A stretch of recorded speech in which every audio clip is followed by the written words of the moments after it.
Avis vascular centre మన దేశంలోనే the best varicose vein hospital. మీరు 6 మూవీస్ చేస్తే ఈ 6 మూవీస్లో రిపీట్ అయిన హీరో ఎవరైనా ఉన్నారంటే అది వెంకటేష్ గారు మాత్రమే. అవునండి, అవును.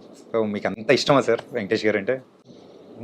ఇష్టం అంటే ఏదో అలా కలిసిందండి. కలిసింది. అంటే చేసినప్పుడు ఆ ఎంజాయ్మెంట్ బాగుంటుందండి. చాలా ఆత్మీయంగా ఉంటుందండి ఆయనతోటి. ఓకే. ఆయనతోటి మహేష్ బాబు గారితో ఇంకొక టైప్ ఎక్స్పీరియన్స్, యా. ఈయనతోటి ఒకలాగా. అన్నీ కూడా చాలా హెల్తీగా ఉంటాయి, బాగుంటాయి. ఎవరి పని ఎవడు గొడవ లేకుండా మన పని ఏదో మనం బాగా చేసుకోవటం, నవ్వుకోవడం. సరే, చేసినంతసేపు మట్టుకు ఓ విషయం తెలుస్తూ ఉంటుంది. ఆ వర్క్ ప్రాసెస్ని బాగా ఎంజాయ్ చేయొచ్చు. కానీ మీరు చిన్నోడు పెద్దోడిని మాత్రం వదలలేదు. ఇద్దరితో కలిసి రెండు మూవీస్ చేశారు. ఓకే. అవును సార్, వీళ్ళందరూ ఓకే అయితే మీరు చేసిన మూవీస్లో ఎక్కువ మూవీస్ 5 మూవీస్కి మిక్కీ జే మేయర్ గారే. ఏంటి ఇది కారణం? దీనికి మణి శర్మ గారు అండి. అవును సార్. నారప్పకి మణి శర్మ, పెద్ద కాపుకి కూడా మిక్కీ జే గారు. పెద్దగా మిక్కీ జే మేయర్. ఓకే, 5 మూవీస్ అండి. 5 మూవీస్ సార్. నేను అంటే ఆయనతో ఫస్ట్ సినిమా నుంచి ఒక ర్యాపో కుదిరిందండి. ఇంకా అలవాటు, నాకు స్వేచ్ఛ ఉంటుంది ఎక్కువ. ఇది మార్చండి అది మార్చండి అని చెప్పడానికి నాకేమీ హెసిటేషన్ ఉండదు. అలానే వేరే వాళ్ళని కొత్త వాళ్ళని పెట్టుకుంటే మళ్ళీ అడగలేవని కాదండి. బట్ ఈయన దగ్గర ఉండే ఒక చొరవ, ఈయన దగ్గర ఉండే ఒక ఫ్రెండ్షిప్ లాగా దాంట్లో చేసుకోవడం నాకు ఈజీ అయింది. అంతే. మీరు అనేటప్పటికి మిక్కీ గారు మాత్రం సూపర్ ట్యూన్స్ అనేది కూడా ఇచ్చేస్తూ ఉంటారు. చూడండి, సుకుమార్ గారు, దేవి ప్రసాద్ గారు, ఇలా ఒక్కొక్కసారి ఏమవుతుందంటే ఒక బాండ్ ఫామ్ అవుతుందండి. దాన్ని మనం కంటిన్యూ చేయొచ్చు, లేదా మనం బ్రేక్ చేసుకుని కొత్త ప్రయోగం కూడా చేసుకోవచ్చు అండి. దానికి ఏమి ఇదేం ఉండదు, ఇలాగే చేయాలని లేదు. బట్ ఎందుకు అది కొన్నిసార్లు ఏమవుతుందంటే ఆ వైబ్ కొనసాగుతూ ఉంటుంది. మనకి బాగానే ఉంది కదా, మంచిగా జరుగుతుంది కదా అనేది ఒక పాయింట్ అనమాట. అలాగే చోటా గారు, చోటా గారితో కూడా ఎక్కువ మూవీస్ చేశారు. 2 చేశానండి.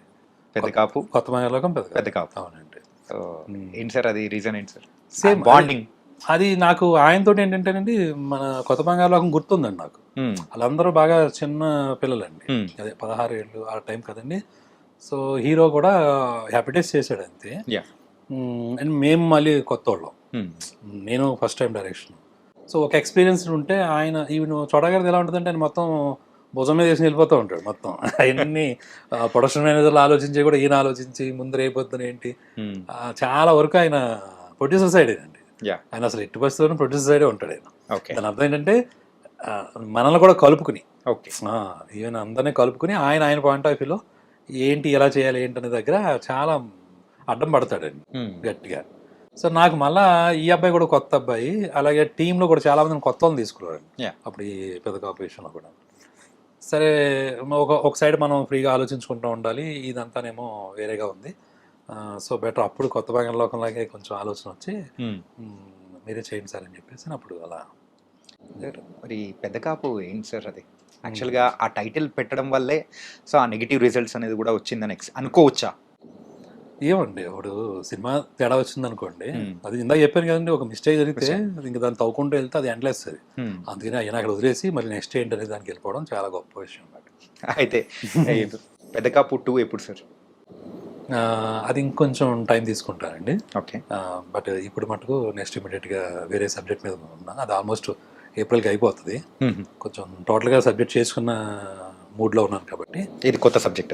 కొత్త సబ్జెక్ట్ అండి. అది కూచిపూడి వారి ఇదని ఒకటి చేస్తున్నాను, ఇంకొకటి కూడా సైమల్టేనియస్గా చేసుకుంటా ఉన్నాను. సో ఏప్రిల్కి కంప్లీట్ చేసుకుంటాం. ఆ తర్వాత ఎవరు ఏంటి ఎలాంటి ప్రయత్నం అనేది మొదలు పెడతాం.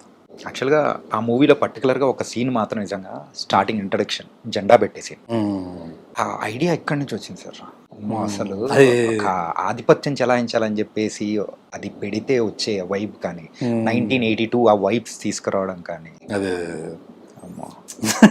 అంటే చాలా డెప్త్ ఉంటుంది సార్.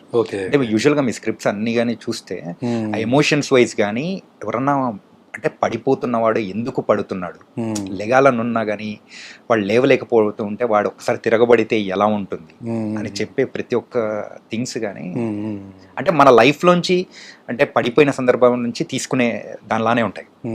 ఇట్స్ వెరీ కామన్ అండి, అందరూ మనం చూసే విషయమే కాబట్టి. యాజ్ ఎ క్రియేటర్గా ఆ ఎమోషన్ ఎలా వర్కౌట్ చేయాలనే పాయింట్ దగ్గర దాన్ని ఎంతవరకు ఎన్హాన్స్ చేయొచ్చు, సార్ ఏదండి ఆ డెన్సిటీ మీద మనం కాన్సన్ట్రేట్ చేయటం, దాన్ని ఎంత హైలైట్ చేయొచ్చు అనే పాయింట్ ఆఫ్ వ్యూ చేసే దగ్గర ఒక్కొక్క కథకు ఒకలాంటి సెటప్స్ వస్తూ ఉంటాయి. అవి హైలైట్ అయ్యి బాగున్నాయి అనుకోండి సూపర్, లేకపోతే బాబు నెక్స్ట్ దానికి వెళ్ళు. అంటే పాతది మాత్రం క్యారీ చేయరు. సో ఫ్రెష్ గా నెక్స్ట్ గో విత్ ఫ్లో అనే టైప్ లో ఉంటుంది. ఎందుకంటే బరువులు అది బరువు అనుకుంటే బరువు రాసాం కదా, మళ్ళీ మనమే రాసి మళ్ళీ మనం పాటించకపోతే ఎలాగ? దానికి పర్ఫెక్ట్ నిర్వచనం శ్రీకాంత్ అట్టాల గారు. ఓకే సార్, మీ మూవీస్ లో వన్ లైనర్లు భలే ఉంటాయి సార్. ఒక్కసారి ఇంకోసారి అదొకటి అయితే ఇంకోటి ఏకాడా అవునండి అని. అండ్ రీసెంట్ గా వచ్చిన దీనిలో కూడా కొంచెం ఎమోషనల్ గా ఉంటది, పెద్ద కాపులో కూడా వాడికి ఎంత ఉంటే మనకి ఎంత ఉంటుంది అని చెప్పేసి అంటే కానీ అలా ప్రతి ఒక్క మూవీలో ఒకటి కామన్ గా పెట్టుకుంటారా సార్? ఎట్లా సార్ అది? అది ఏం ప్లాన్ గా ఏం జరగదండి, మేబీ ఆ ప్యాటర్న్ వస్తుందండి మరి తెలియకుండా. ఇప్పుడు ఇంటెల్ కార్పొరేషన్ చిప్ ఎప్పుడు ఒకలాగే ఉంటది కదా, మన చిప్ కూడా అలాగే ఉందేమో. ఇంకా దాని నుంచి సెల్ ఫోన్ లో, దాని నుంచి కంప్యూటర్లు తయారవుతుంటాయి. సో బేసిక్ చిప్ అలా ఉన్నట్టు ఉంది, బిల్ట్ అలాగే ఉంది. ఓకే సార్, రేలంగి అనేది మీ ఊరా సార్? మా ఊరే. అంటే ఆ షూటింగ్ మొత్తం కంప్లీట్ గా ఆ ఊర్లోనే తీసారా? అంటే మా ఒరిజినల్ ఊరు ఒరిగేడండి, ఒరిగేడని ఒక ఊరు ఉంటుంది మా నాన్నగారాళ్ళది. నేను పుట్టింది పెరిగింది మటుకు రేలంగి. సో అక్కడ ఎస్విఎస్సి అనేది కంప్లీట్ గా మీ అంటే మీ స్టోరీని అనుకోవచ్చా? మీ స్టోరీ అంటే మీ లైఫ్ లో అలాంటి మిడిల్ క్లాస్ ఫ్యామిలీస్ కున్న స్టోరీ అండి. అది నా స్టోరీయే కాదు, అంటే నా దాంట్లో మ్యాక్సిమం తీసుకునేదే ఉంటుంది. బట్ యాస్టీస్ అలాగ గుద్దిందే కాదు.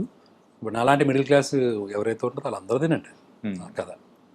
ఓ ఇద్దరు అన్నదమ్ములు, ఓ తల్లి తండ్రి, ఓ గ్రాండ్ మదరు, ఓ చెల్లి, ఇవన్నీ ఉంటాయి కదా. మీరు ఆ రోజులోనే ఏంటంటే చిన్నోడితో బామ్మను కొరికెత్తా అనేది ఇప్పుడు ఇంకా ఫేమస్ అయిపోతుంది. దాని నుంచి ఇన్స్పైర్ చేసుకున్నట్టు అనిపిస్తూ ఉంది. కొంచెం ఇంచుమించు బామ్మలతో అందరూ అలాగే ఉంటారు కదా, ఎలా కోలాలు. వాళ్ళు కూడా అది ఇష్టం వాళ్ళకి, ఆ ముద్దు చేయటం అవన్నీ అండి. కానీ న్యాచురల్ మూమెంట్స్ అండి అన్నీ మన జీవితంలోనే ఉంటాయి. అలాగే మనం కూడా చూస్తాం బోలం చోట్ల. ఆ సిచ్యువేషన్స్లో ఏంటంటే ఆ సినిమాకి అది వర్కౌట్ అయ్యిద్దండి. అలాగా కొన్ని సినిమాలకి, కొన్ని కథలకి అవి వచ్చేస్తాయి ఆటోమేటిక్గా, ఏదో మ్యాగ్నెట్ అలా లాగేసినట్టు. ఆ చిన్న చిన్న మూమెంట్స్, సింపుల్ మూమెంట్స్ అండి, సింపుల్ మూమెంట్స్ చాలా పవర్ఫుల్గా పేలిపోతూ ఉంటాయి. And for more videos, Please subscribe to iDream. Please subscribe to iDream. Please subscribe iDream. And please subscribe to iDream. For more videos, subscribe to iDream. please like, share and subscribe to the channel. Congratulations, iDream. Subscribe to iDream. Subscribe to iDream. So subscribe to iDream Media. iDream team అందరికి huge congratulations. Please subscribe iDream Media. Please subscribe to iDream. Subscribe iDream. Please subscribe to iDream. iDream అంటే నా కళల ఛానల్ను subscribe చేసుకున్న నోరు తిరుగుతలేదు, మీరైతే గంట గుర్తు కొట్టండి. For more such videos, please subscribe to iDream. Subscribe to iDream. Please subscribe to iDream. Please subscribe iDream Media. Please do subscribe to iDream. Please subscribe to iDream Media. For best entertainment and information, please subscribe iDream. And don't forget to subscribe to iDream.